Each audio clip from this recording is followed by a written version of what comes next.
There's been a sort of a re-examination of the relationship between academics and behavior. I think for a long time we've thought that one causes the other, that a kid that comes to school with behavior issues end up having academic issues, or coming to school with academic issues ends up having some social behavior issues. And true, we do find the same kid in the same class that has both. But a recent study at the University of North Carolina, Bob Algazine and his cohorts over about a 5-year plan studied the extent to which kids or which behavior problems actually cause academic problems, or that academic problems actually cause behavior problems. And what they found is that there is not a functional relationship between the two. The practical outcome of the study is that though they're not directly related in terms of cause and effect, that we should still teach both behavior and academics. And I think if there's one thing that comes from the study, it's that we've got to reinvest our time in teaching social behavior as well as teaching reading and math. So that's basically the study, and I'm sure it's going to cause some interesting discussions around the country, because we've often thought that one causes the other, and it simply doesn't.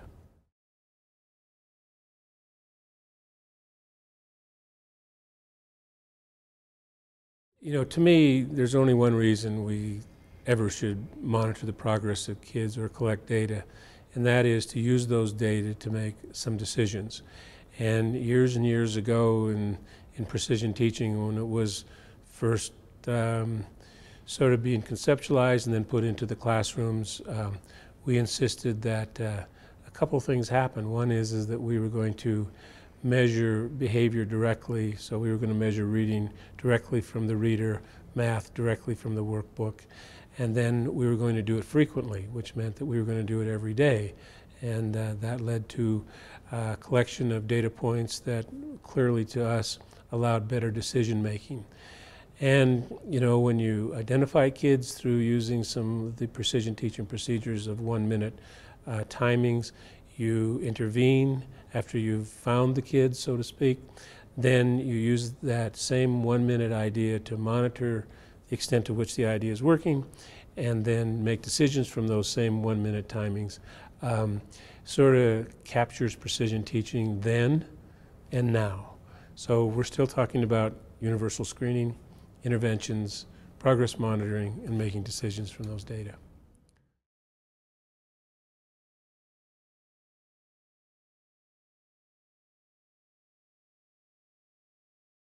I think that for so long we thought that kids come to school as won't-do kids, or as kids that had performance deficits or skill deficits.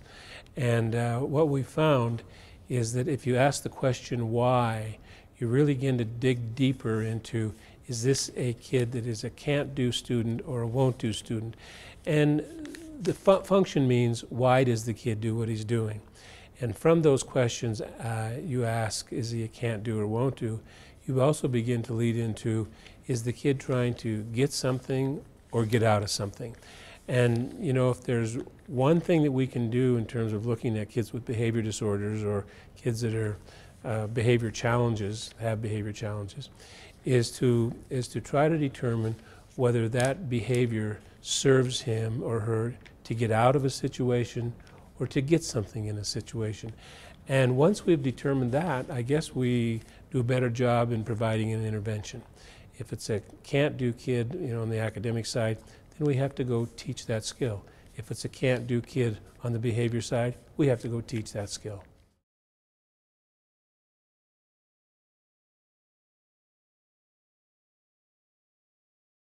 Can't-do, won't-do was an idea that Joe Witt at LSU and I put together a little book that describes the process of can't-do and won't-do. And what we determined is, or what we tried to do, is if it's a can't-do student, you know, you can break it down into 3 possible reasons. And one is that the kid just needs more help, or specialized help.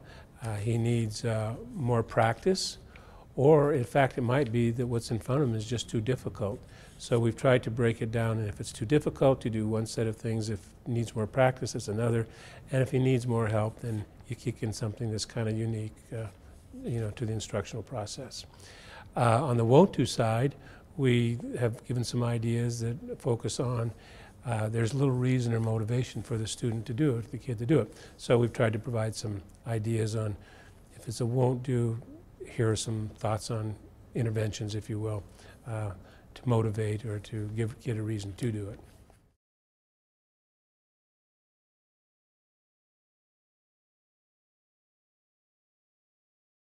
We've probably always known that follow-up is incredibly important to any professional development. You know, there's studies that go way back that say follow-up, follow-up, follow-up. But more recently, there's been some research done on the kind of follow-up. And George Knoll, Joe Witt, and again, a group of their colleagues studied 3 different models. One model was just to strictly go in after a workshop or after a person that has been taught an intervention and just follow up, just weekly visits, but not having too much in mind other than just go follow up the teacher. The second was one of a little more structure to it by reinforcing the idea that the teacher signed on for the intervention and that there are some expectations that they follow up and implement with some level of fidelity. The third was to follow up frequently, but add the charts or feedback in a more quantitative way. The idea of charts and graphs and good feedback on a day or on a weekly basis, there was an incredible difference between the 3 models, the last being obviously the most productive and that which most assured fidelity implementation, if you will, or implementation with integrity. That is feedback that is of some, I should say, quantitative nature, basically, but also qualitative.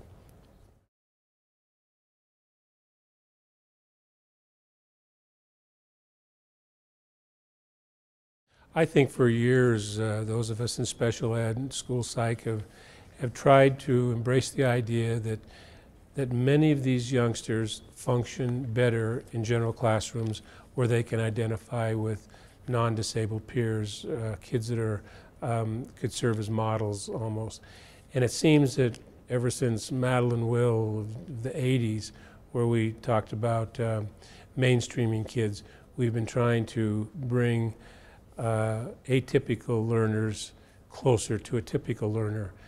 Thinking that there will be some learning that goes on just even at the social level of the atypical versus typical learning. So I think general ed obviously plays an incredibly important role. I see our special ed trained people as being supportive of the general ed program. But if I had my way about it, we would have most kids that are identified with disabilities in general classrooms getting support from the special ed side.